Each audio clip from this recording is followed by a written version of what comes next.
जकरिया 8:16 से 19। जो जो काम तुम्हें करना चाहिए वे ये है, एक दूसरे के साथ सत्य बोला करना। अंडरलाइन करो, जकरिया आत्मा में ये भविष्यवाणी करता है। नंबर पहला, एक दूसरे के साथ सत्य बोलना।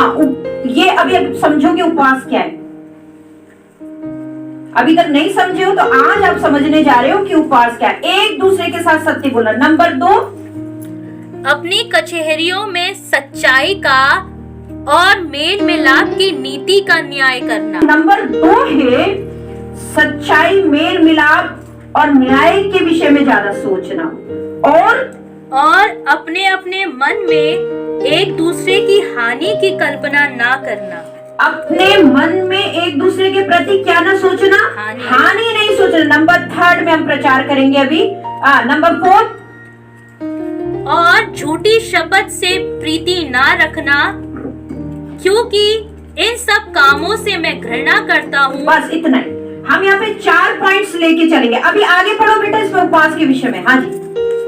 फिर सेनाओं के यहोवा का यह वचन मेरे पास पहुंचा। सेनाओं का यहोवा यह कहता है, चौथे, 5वें, 7वें और 10वें महीने में जो जो उपवास के दिन होते हैं वे यहूदा के घराने के लिए हर्ष और आनंद और उत्सव के पर्वों के दिन हो जाएंगे।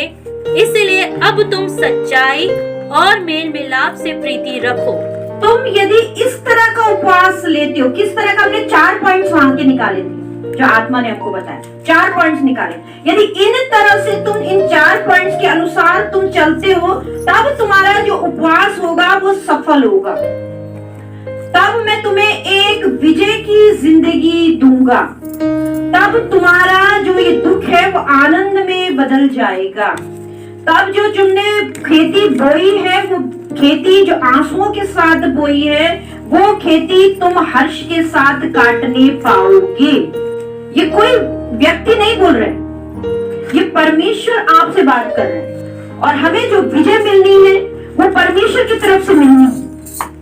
मैं 1000 बार यही प्रचार करती हूँ और कई बार मैं मनन चिंतन करती हूँ कि मनुष्य की दया 1-2 साल की हो सकती है, लेकिन परमेश्वर की दया अनंत काल की है। परमेश्वर की दया कैसी है? अनंत काल की है। और जितने भी परमेश्वर के रूहानी लोग हुए हैं, उन्होंने कभी भी मनुष्य के आगे गिड़गिड़ाहट नहीं रखी है। मनुष्य के आगे उन्होंने अपनी प्रार्थनाएं नहीं रखी है। चाहे वो शद्रक, मेशक, अबेदनगो, चाहे दानियल, चाहे एलिया, चाहे एलिशा, चाहे चेले, उन्होंने सिर्फ और सिर्फ निवेदन रखे हैं, तो परमेश्वर के आगे निवेदन रखे। तो जब हम किसी के आगे निवेदन रखते हैं, किसी की राय मानते हैं, और ऐसी जन की राय हम मांगते हैं या मानते हैं, उस पीरियड में हमारी हार निश्चित है। और यदि हम परमेश्वर के सम्मुख बैठकर परमेश्वर की राय मांगते हैं, और हो सकता है कि परमेश्वर आपको लग रहा है उस समय नहीं सुन रहा है, तो ये याद रखना किसी दास दासी के जरिए परमेश्वर आपसे बात करेगा। बाइबल के माध्यम से, दर्शन के माध्यम से, स्वप्न के माध्यम से परमेश्वर आपसे बात करेगा कि आपको कैसी रास्ता पकड़ना है, क्योंकि दुष्ट आपको उस रास्ते पे ले जा रहा है जहां पर आपकी हार है। शैतानी ताकत आपको इन्वॉल्व कर रही है उस रास्ते के लिए जहां पर आपकी निश्चित हार है, लेकिन परमेश्वर अपना रास्ता आपको बता रहा है जहां पर आपको महिमा मिलेगी, आपको आदर मिलेगा, आपको सम्मान मिलेगा और आप महान ठहरोगे। हालेलुया। यदि आज मैं अपने अजीजों का कहना मानती, अपने और लोगों का कहना मानती, तो आज मैं परमेश्वर के इस पद में नहीं रहती। लेकिन मैं परमेश्वर का धन्यवाद करती हूँ। रूह ने मुझसे बोला मेरा काम कर, और मैं 27 साल से जब परमेश्वर की सेवा कर रही हूँ, तो मैं जान रही हूँ कि उससे मेरा घराना आशीषित है। मैं जान रही हूँ उससे मेरी जिंदगी बदली है। मैं जान रही हूँ मेरे द्वारा बहुत से अन्य जाति विश्वासी लोग आशीषित हैं, क्योंकि मैंने परमेश्वर की राह पकड़ी है, परमेश्वर का कहना माना है और परमेश्वर की बातें मैं सुनती हूँ। यहाँ पर हम देख रहे हैं और समझेंगे उपवास के दिन हमारे हर्ष और आनंद के कब होंगे। हमने 4 पॉइंट्स यहाँ पे निकाले थे। पहला हमने अंडरलाइन की थी, एक दूसरे के साथ क्या बोलना, सत्य बोलना। कितनी बड़ी बात है। लेकिन लोग आज सत्य नहीं बोलते, चाहे कचहरी में चले जाएं, वो झूठ का पुलिंदा वहां पर खोल। दोस्त जो है बहुत दुष्ट है या वो जना बहुत दुष्ट है, तो हम क्या बोलते हैं, वहां पर असत्य जड़ देते हैं ताकि मैं तो सही दिखूं और अगला बंदा जो है बहुत निकम्मा दिखे। या किसी दास दासी की जब हम बुराई करते हैं तो हम बोलते हैं हम तो बहुत पवित्र हैं, लेकिन अगला बंदा जो है वो पवित्र नहीं है। हम वहां पर सत्य को छोड़ देते हैं, और जहां पर सत्य हट जाता है इसका मतलब है वहां से रूह हट जाता है। जहां पर सत्य चला जाता है इसका मतलब है यीशु वहां नहीं, क्योंकि यीशु मसीह सत्य है। हालेलुया। प्रभु का वचन यहाँ पर भजन संहिता 15:2 में क्या बोलता है, वह जो खराई से चलता, वह जो खराई से चलता। शैतानी ताकतें हमें खरा नहीं उतरने देंगी। जहां पर आप निर्णय लोगे कि मैं बदलूंगी, जहां पर निर्णय लोगे कि मैं सुधरूंगा, वहां पर कोई ना कोई अड़ंगा आएगा जो आपको सुधरने नहीं देगा। जहां पर आप सोचोगे मैंने अपनी जिंदगी परमेश्वर को दे दी है, मैं पवित्र बनूंगा। मैं 1000 बार यूसुफ का उदाहरण देती हूँ, जहां पर यूसुफ के जरिए उसके जितने गोत्र के लोग वहां पर हैं जिन्होंने बचना है 12, और इन्हीं 12 गोत्रों में यहूदा गोत्र तो बहुत बचना है और इसी के द्वारा उद्धारकर्ता ने जन्म लेना है। शैतान क्या प्लान कर रहे हैं कि वहां पर सूखा डालकर, वहां पर वर्षा ना देके कोई भी खेती ना उपजाना कनान में। और यहाँ पर यूसुफ को कैसा तैयार कर रहा है शैतान, अपने ढंग से देखो कैसा गिरा रहा है कि पोतीफर की स्त्री उसको गिराने के लिए पूरी योजना बना रही है कि इसका पूरा शरीर, इसकी आत्मा, इसके हर एक कार्य करने का ढंग, इसकी जवानी सब अपवित्र हो जाए। शैतान ने अपना एजेंट पोतीफर की स्त्री को वहां पर बना के रखा है। शैतान ने सिर्फ यही काम नहीं किया, शैतान कनान में भी कार्य कर रहा है। उसके लोग जो है भूखे मरने की कगार में है, इधर ये गिरने की कगार में। दोनों तरफ देखा जाए उस समय यदि देखो तो दोनों तरफ सिचुएशन बड़ी जर्जर है। इधर यूसुफ गिर सकता है तो ये जो जितने भी गोत्र है सब मर जाएंगे, और उद्धारकर्ता फिर कैसे जन्म लेगा। लेकिन यूसुफ, परमेश्वर तो सामर्थी है, लेकिन जो परमेश्वर का जन है उसे भी परमेश्वर का दामन नहीं छोड़ना है। यूसुफ जान रहे हैं यदि मैं यहाँ पर पाप में गिरा तो मुझसे पवित्र आत्मा चला जाएगा, और यदि मुझसे पवित्र आत्मा चला जाएगा तो मैं कभी भी आशीषित नहीं हो सकता। और मैं चाहता हूं कि मैं अपने घराने के लिए भी आशीष का कारण बनूं। तो यहाँ पर यूसुफ बदरुओं से लड़ रहा है,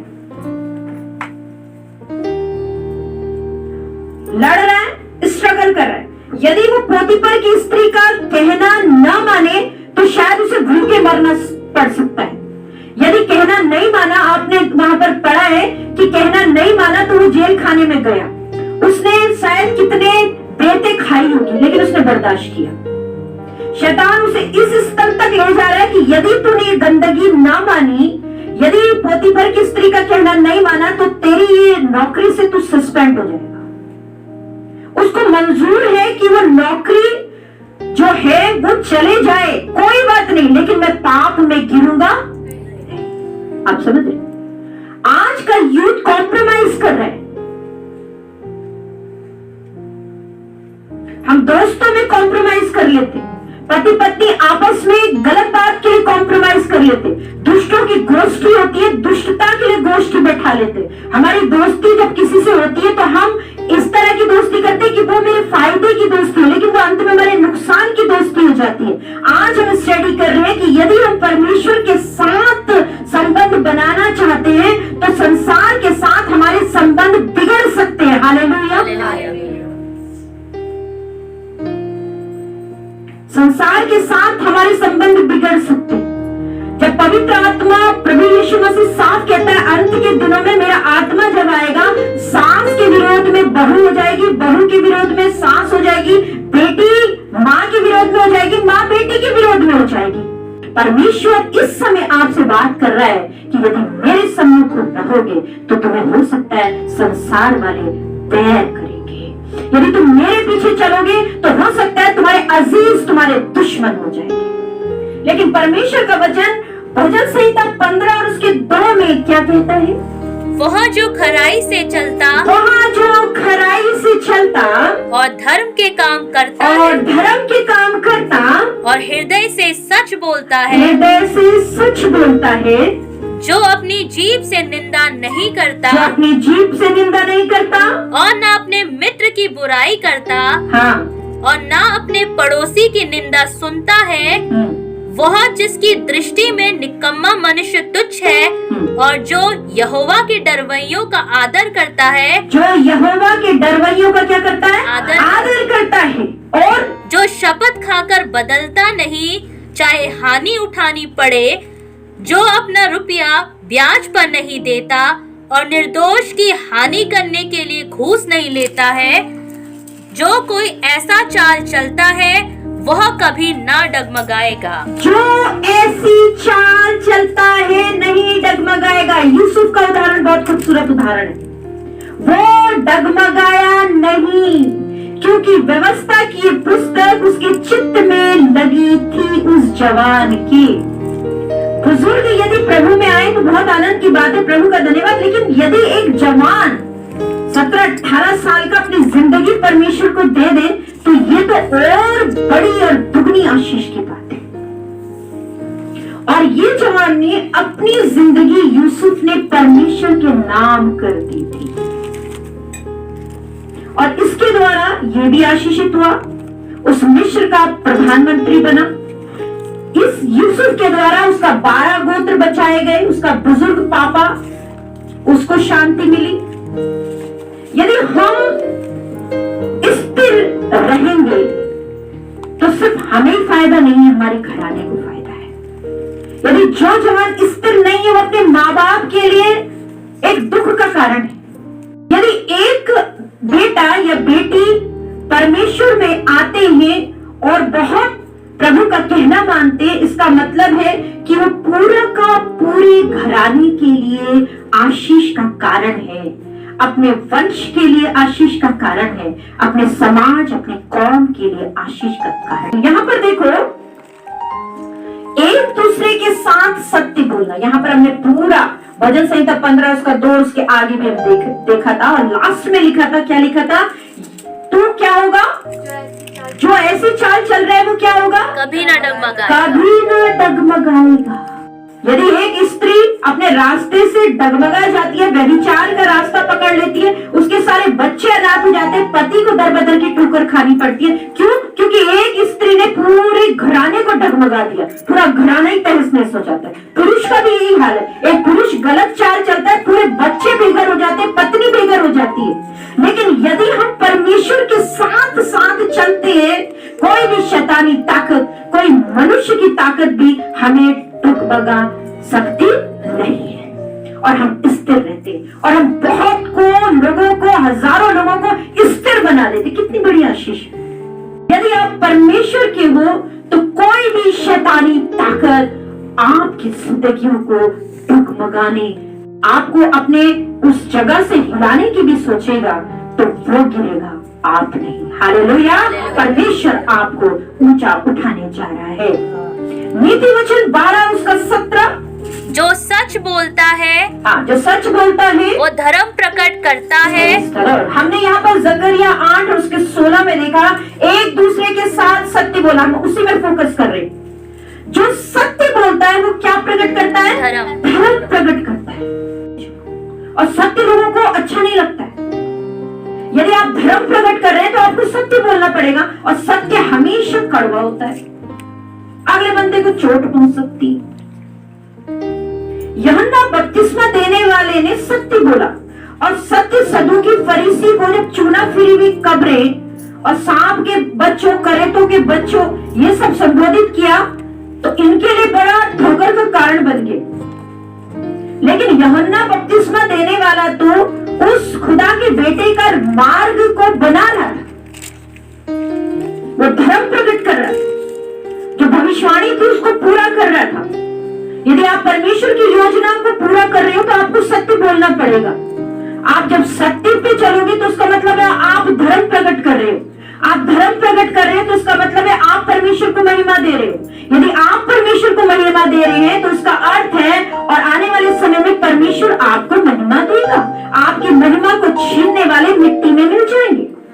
यदि यूसुफ सत्य बोल रहे हैं, यूसुफ परमेश्वर का धर्म प्रकट कर रहे हैं, यूसुफ परमेश्वर के रास्ते को पकड़ रहा है, उस व्यवस्था में अपना चित्त लगा के बैठा है, तो उसने धर्म प्रकट करा।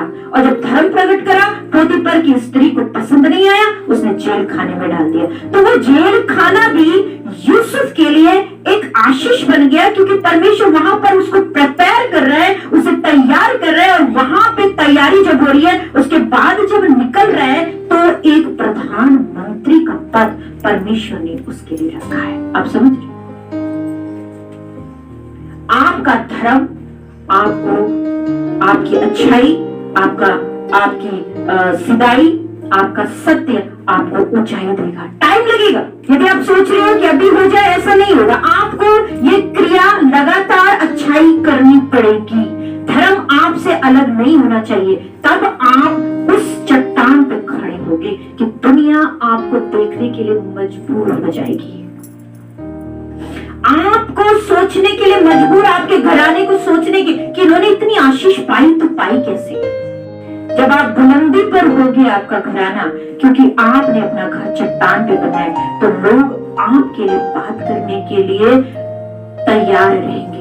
आपकी महिमा करने के लिए उनका मुंह परमेश्वर खोलेगा।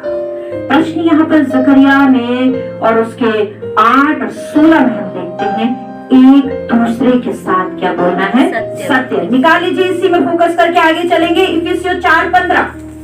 वरन प्रेम में सच्चाई से चलते हुए, प्रेम में सच्चाई से, प्रेम में, प्रेम के साथ। हाँ, यीशु मसीह, यदि इस वचन को ऐसा लेते हैं, यीशु मसीह हर एक से प्रेम दिखाया, लेकिन यहूदा इस्करियोती को प्रेम के बाद भी वो सच्चाई पता नहीं चली। बाइबल का वचन जो है वो दोधारी तलवार, दोनों तरफ वार करता है। यदि हम प्रेम से ही चलते रहेंगे, अच्छी बात है, प्रेम से चल रहे, तो हम ये कह सकते हैं यीशु तो प्रेम से चला, फिर ये यहूदा इस्करियोती, सदूकी, फरीसी और आज मसीह के विरोधी, ये लोग क्यों पैदा हो गए? हम तो किसी का कुछ नहीं बिगाड़ते, फिर आज हम सताए क्यों जाते? शैतान अपना कार्य करता है, शैतानी ताकतें अपना कार्य करती है, लेकिन आपने अपना कार्य पकड़ना है। दुनिया कैसी चाल चल रही है, मैं 1000 बार अपने प्रचार में ये रखती हूँ, दुनिया कैसी चाल चल रही है उससे हमें कोई लेना देना नहीं। बाइबल हमें क्या बताती है उससे हमें लेना देना है। इफिसियों 4:15 क्या बोल रहा है? वरन प्रेम में सच्चाई से चलते हुए, हाँ, सब बातों में उसमें जो सिर है अर्थात मसीह में बढ़ते जाएं। मसीह में बढ़ते जाएं।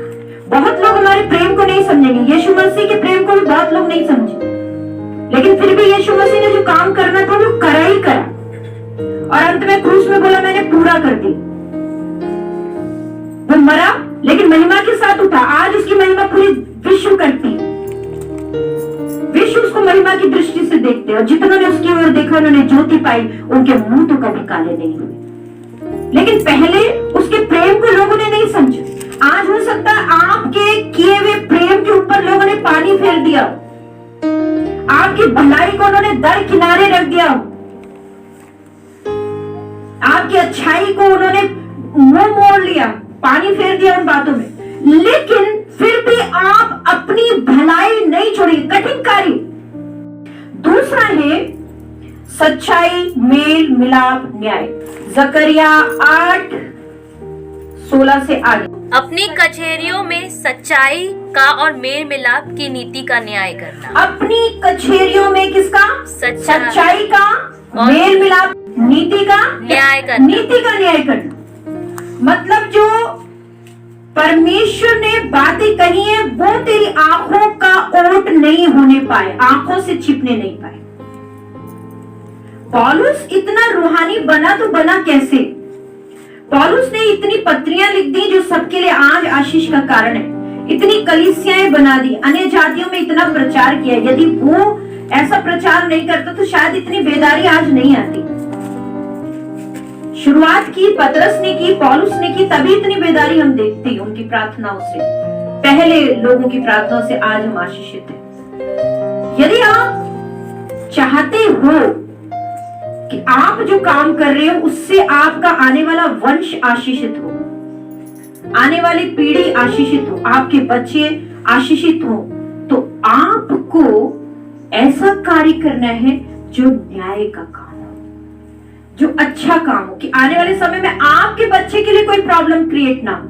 तो आप इधर ही सही काम करके जाओगे, ताकि जो पीढ़ी आपके पीछे चल रही है उसके लिए कुछ आप खतरा मोल ना लो। यहाँ पे देखो, सच्चाई, मेल मिलाप, न्याय, यशाया 9:7। उसकी प्रभुता सर्वदा बढ़ती रहेगी और उसकी शांति का अंत ना होगा, इसलिए वह उसको दाऊद की राजगद्दी पर इस समय से लेकर सर्वदा के लिए न्याय और धर्म के द्वारा स्थिर किए और संभाले रहेगा। खुदा का धन्यवाद। यहाँ पर यीशु मसीह के लिए भविष्यवाणी है। यीशु मसीह कैसा है? सच्चा है। यीशु मसीह ने क्या किया? परमेश्वर पिता से हमारा मेल मिलाप कर दिया। सत्य पे यीशु मसीह बिल्कुल चला और ऐसा न्याय उसने किया, जिसको फटकार लगानी है उनको फटकार लगाई, जिन्हें गले लगाना है उनको गले लगाया। और न्याय की गद्दी में भी वही अंत में बैठेगा श्वेत सिंहासन में, और पूरे कौम का, पूरे विश्व का अंत में वो न्याय करेगा। इतना बड़ा पद यीशु मसीह को पिता ने दिया है। यशाया 11:4-5। परंतु वह कंगालों का न्याय धर्म से, कंगालों का न्याय किससे? धर्म से। और पृथ्वी के नम्र लोगों का निर्णय खराई से करेगा, और वह पृथ्वी को अपने वचन के सोटे से मारेगा और अपने फूंक के झोंके से दुष्ट को मिटा डालेगा। खुदा का धन्यवाद। अब जो दुष्ट लोग हैं या जिन्हें उन्होंने सुधारना है, तो लोगों का ही कहना है कि प्रभु यीशु मसीह अनुग्रह को लेकर आए। बिल्कुल 100%, इतना अनुग्रह कि अभी तक अनुग्रह बरस ही रहा है। लेकिन यहाँ पर यशाया की भविष्यवाणी में हम देखते हैं, जो यीशु मसीह आएगा ऐसा करके बोलता है, वो अपना सोठा चलाएगा। क्या चलाएगा? सोठा। क्या होता है सोठा? छड़ी होती है। अनुग्रह के साथ साथ परमेश्वर अपने लोगों को सोठे से मारता भी है, वचन के सोटे से मारता है। यहाँ पर देखो, परमेश्वर का वचन हमसे आज बात कर रहा है कि वो अपनी गद्दी पाएगा, लेकिन न्याय से पाएगा। यदि आप चाह रहे हो कि आप आशीषित हो, तो आपके पास सत्य के वचन होने और आपके हाथ में एक सोठा होना बहुत जरूरी है। जिस पद पे आप हो, आप माँ हो आपका पद है, आप पिता हो आपका पद है, आप टीचर हो आपका पद है, आप कोई मंत्री हो आपका पद है, तो आपके वचनों में, आपके हाथ में सोटा होना बहुत जरूरी है। एक ऐसी बात होनी बहुत जरूरी है जो अनुशासन की हो। यदि अनुशासन नहीं है जहां पर, वहां पर आज्ञा पालन नहीं है। जहां पर अनुशासन नहीं है, आज्ञा पालन नहीं है, वहां पर प्रभु नहीं। क्योंकि यदि हम परमेश्वर से प्रेम कर रहे हैं तो हम परमेश्वर से प्रेम कर रहे हैं तो आज्ञा पालन। यदि कोई मुझ में बना रहे तो मेरी बातें भी उसमें बनी रहेगी। यदि आप परमेश्वर में, तो प्रभु की बातें होंगी। जब प्रभु की बातें नहीं है आपकी जिंदगी में, तो उसका अर्थ है प्रभु आपको सोठे से मारेगा, ताकि आप परमेश्वर की बात में बने रहे। आदम, हवा, शैतान ने गुनाह किया और आदम ने पहला कदम हवा ने उठाया था, आदम ने नहीं उठाया था। पाप करने के लिए पहला कदम किसने उठाया? हवा ने उठाया, हम सब जान रहे। लेकिन जो परमेश्वर ने बुलाया वो आदम, आदम तू कहां है? हवा, हवा नहीं बोला। तो यहां पर हम क्या शिक्षा लेते हैं उत्पत्ति से? कि परमेश्वर उस जने से पूछेगा जो घर का कौन है? मुखिया है। आप ध्यान देना, जकरिया 7 और उसका 9। खराई से न्याय चुकाना, खराई से क्या चुकाना? न्याय चुकाना, और एक दूसरे के साथ कृपा और दया से काम करना। एक दूसरे के साथ कृपा और दया से, मतलब ये सोच के रहो कि अगले बंदे का भी फायदा होना चाहिए। मेरी जिंदगी से अगले बंदे को भी सहायता मिलनी चाहिए। ये नहीं कि मेरी को सहायता मिलनी चाहिए, मेरे लिए होना चाहिए। अगले बंदे के बारे में भी सोचो, अगले बंदे के लिए भी कुछ होना चाहिए। और ना तो विधवा पर अंधेर करना, ना तो किस पे अंधेर करना, विधवा पर अंधेर करना। देखिए विधवा लोगों के आंसू बहुत लग जाते, वो परमेश्वर के सम्मुख यदि रोए कोई भी विधुर, वो उसके आंसू एकदम प्रभु के सम्मुख पहुंचेंगे, प्रभु उसका न्याय करने के लिए एकदम खड़ा हो जाता है। तो ये देखो कि आसपास ऐसे लोगों को तो नहीं सता रहे हो जो विधवा है या जो अनाथ है, और न अनाथों पर, हाँ, न परदेसी पर। अनाथों के बारे में जितना सोचो उतना कम होना चाहिए। मतलब कि उनके लिए हेल्प करो, अपनी घटी में से भी उनको कुछ निकाल के दो, अपनी घटी में से भी उनको दो, ताकि वो उनसे बोलो कि हमको आशीर्वाद दो, हमारे लिए प्रार्थना करो। हमेशा ही अपनी जिंदगी में अंतिम समय तक याद रखना, न अनाथों को न विधवाओं को आप सताने पाओ, उनका आदर करो, क्योंकि ये वचन आपसे बात कर रहा है ना। हाँ जी, आगे। न परदेसी पर, परदेसी है मतलब बाहर का आके आपके इर्द गिर्द में है तो आप बोलेंगे अरे ऐसा है, ये ऐसा कर रहा है। नहीं, ये सोच के उसकी हेल्प करो, ये सोच के वो कुछ कह रहा है, रास्ता पूछ रहा है या कुछ आपसे कह रहा है, अपनी रिक्वेस्ट बोल रहा है, बहन जी इन्होंने परेशान, तो आप थोड़ा उसका न्याय चुका दो, हल्का फुल्का न्याय चुकाओ, उसकी बात सुनो, क्योंकि वो परदेसी है। और हर एक परदेसी का भी रखवाला, क्योंकि उसकी माँ, उसके लोग उसके लिए दुआएं कर रहे हैं, उसको आशीर्वाद देके बेटा जा तेरा भला। मतलब आप धर्म को प्रकट करो। आप किसको प्रकट करो? धर्म को प्रकट करो। क्या शिक्षा दे रहा? उपवास क्या है? हम लास्ट में भी देखेंगे। ये उपवास है, ये श्रद्धा है, ये भक्ति। अनाथों, विधवाओं, परदेसियों के लिए सोचना, रुकना, ठहरना, उनकी सिचुएशन को सुनना। उनके लिए कुछ नहीं कर सकते हो तो दुआएं तो कर सकते हो, उनके लिए दुआ करना, उनकी रिक्वेस्ट प्रभु के पास पहुंचा देना, इतना तो कर सकते हैं हम।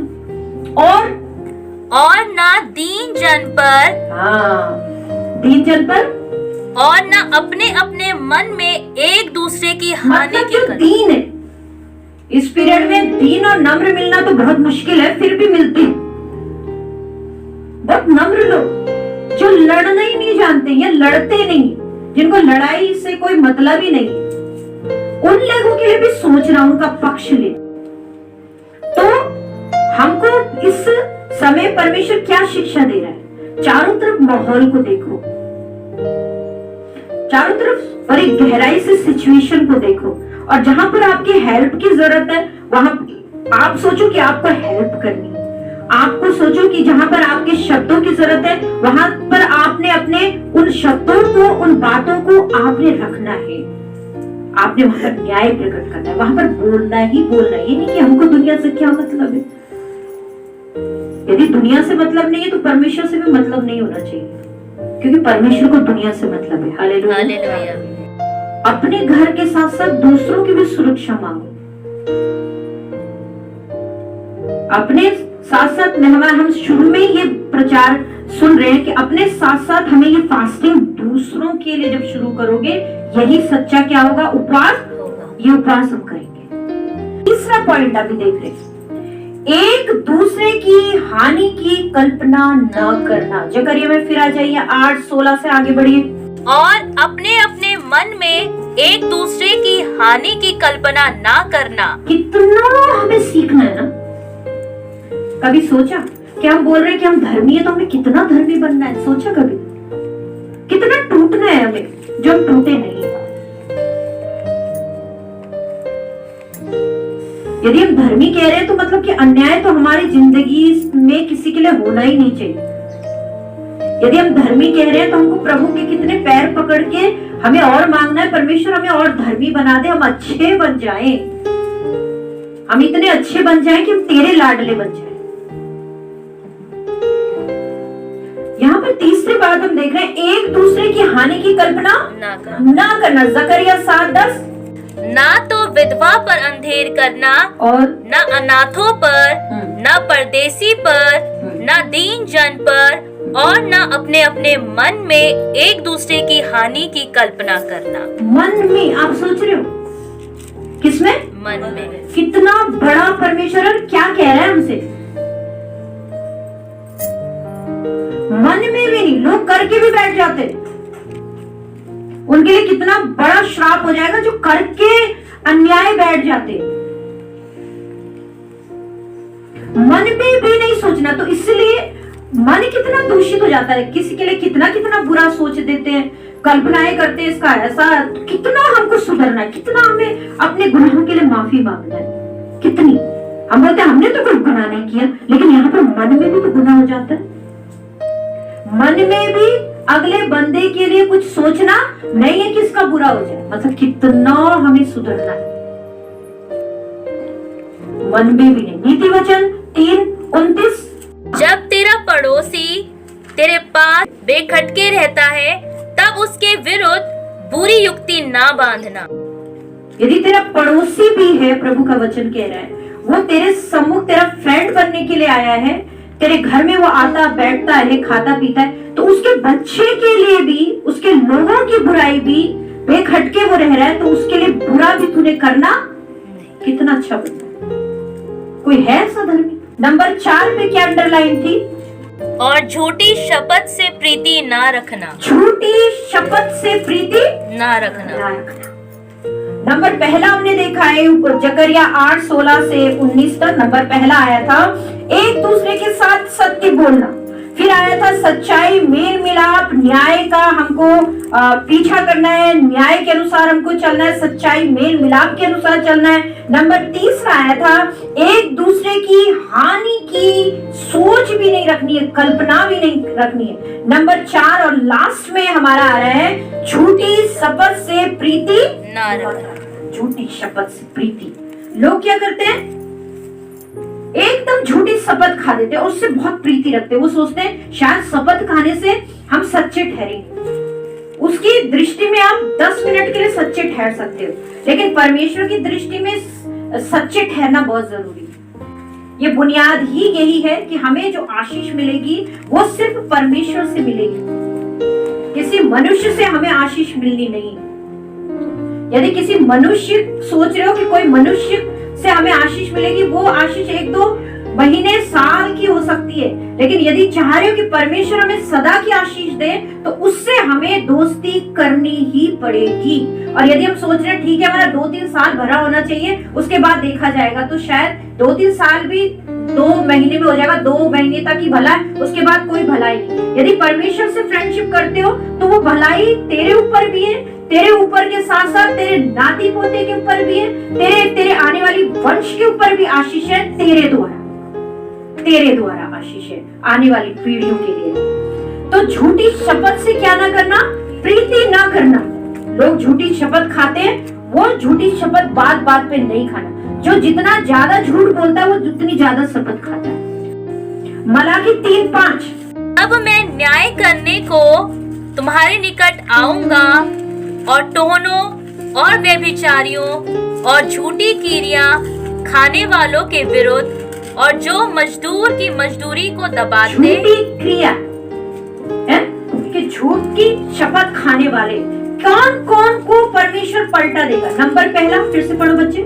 तब मैं न्याय करने को तुम्हारे निकट आऊंगा। परमेश्वर न्याय करता है। परमेश्वर जब सुधारता है, हमारी जिंदगी में आता है, जल्दी जल्दी करेक्शन करता है। यदि परमेश्वर हमसे प्रेम कर रहा है, इसका मतलब है कि हमारी जिंदगी में आके हमारी गलतियां बताएगा, ताकि हम बड़े भयंकर न्याय से बच जाएं। परमेश्वर हमसे प्रेम करता है और हमारा बीच बीच में संशोधन करता है। हम जहाँ गलत है वहां पर हमको सही करता है। ये हमारे लिए बहुत अच्छी बात है। यदि कोई ऐसा गुरु हमको मिल गया जो बीच बीच में हमारा करेक्शन करता है, इसका मतलब हम सही पकड़ पे हैं, हमने सही जगह चुन ली। और जब हमारा करेक्शन जहां पर हो रहा है, इसका मतलब है जहां संशोधन हो रहा है, यहाँ पर भी संशोधन की बात हो रही है। इसका अर्थ है हम बन रहे हैं और एक दिन हम परफेक्ट हो जाएंगे। जब परफेक्ट होंगे तभी तो जाएंगे परमेश्वर के सामने। और ऐसा गुरु होना जरूरी है जो संशोधन करे। यीशु अपने चेलों का संशोधन बार बार करता था। जहां पर समझ में नहीं आती थी दृष्टांत, वहां पर उनको समझाता था, उनको फटकार लगाता था, उनको बिल्कुल सिखाता था। बहुत बार अल्पविश्वासियों संबोधित किया,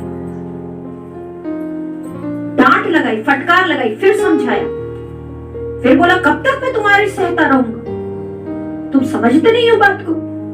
संशोधन, क्योंकि उसको जाना था और वो एक अच्छे गुरुओं को रखना चाहता था। यदि आप चाहते हो कि आप उन्नति करो, आप आशीषित हो, तो एक संशोधन वाला आपकी जिंदगी में होना बहुत जरूरी है। एक आत्मिक जन जो आपको हमेशा संशोधन करे, वो बहुत जरूरी है, नहीं तो आप और मैं बहुत बिगड़ जाएंगे। यहाँ पर वचन क्या हमसे बात करा मलाकी 3:5? और मैं न्याय करने को तुम्हारे निकट आऊंगा। परमेश्वर न्याय करने को हमारे निकट आएगा और टोनों और व्यभिचारियों और झूठी कीरियां खाने वालों के धन्य हैं हम कि ऐसी कलीसिया में जाते हैं जो व्यभिचार के ऊपर प्रचार करते हैं, कि शब्द के ऊपर प्रचार करते हैं, और चीजों में भी कि आप बने, प्रचार होता है और आप सीख रहे हो, क्योंकि इसी चीज का न्याय होगा। किस चीज का न्याय होगा? नंबर पहला, टोना और व्यभिचारी और झूठी कीरियां खाने वालों। झूठी शपथ, लोग बोलते हैं अरे शपथ खाने से कुछ नहीं होता, एक ही तो खाई हमने, अपने बेटे की खाई, अपनी फलाना की खाई, एक ही तो खाई, लेकिन कोशिश करो कि ये काम हमसे दूर है। हाँ की हाँ, ना की ना। कोई बात पे शपथ खा लेता नहीं। प्रभु से कहो, प्रभु हमारी जुबानों को भी अपने नियंत्रण में रख। शपथ खाना भी और जो मजदूर की मजदूरी को दबाते। हाँ, मजदूर की मजदूरी मतलब कि पैसे नहीं है तो वो काम मत करो। पुताई का काम है, घर बनाने का काम है, पैसे नहीं है तो मत करो, पैसे हैं तो करो, और कराओ तो शाम तक उसकी मजदूरी जितना बनती है उतना देना जरूरी। तो ऐसे काम करो कि जिससे सिर्फ परमेश्वर प्रसन्न हो।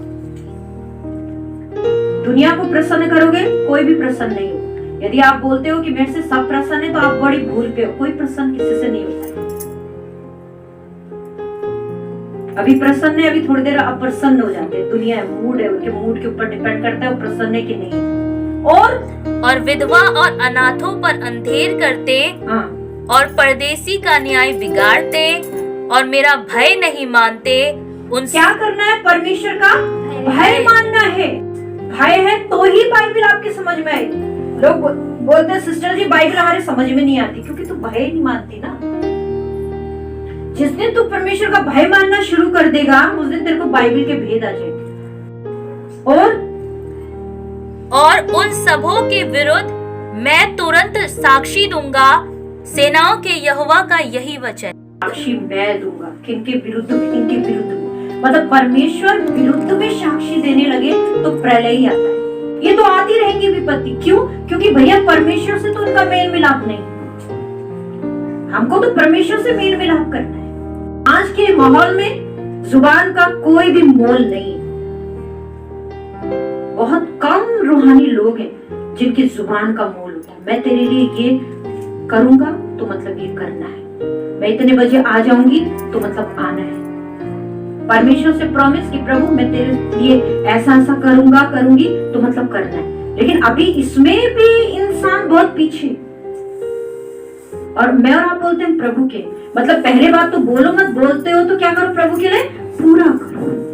अब लास्ट में कीवर्ड हम ले लेंगे लूका रचित सुसमाचार 1 अध्याय 74 और 75 कि वह हमें यह देगा कि हम अपने शत्रुओं के हाथ से छूटकर उसके सामने पवित्रता और धार्मिकता से जीवन भर निडर रहकर उसकी सेवा करते रहे। खुदा का धन्यवाद। यदि ये हम काम करते हैं तो परमेश्वर का आज आपके लिए वचन है, आपके लिए वचन है।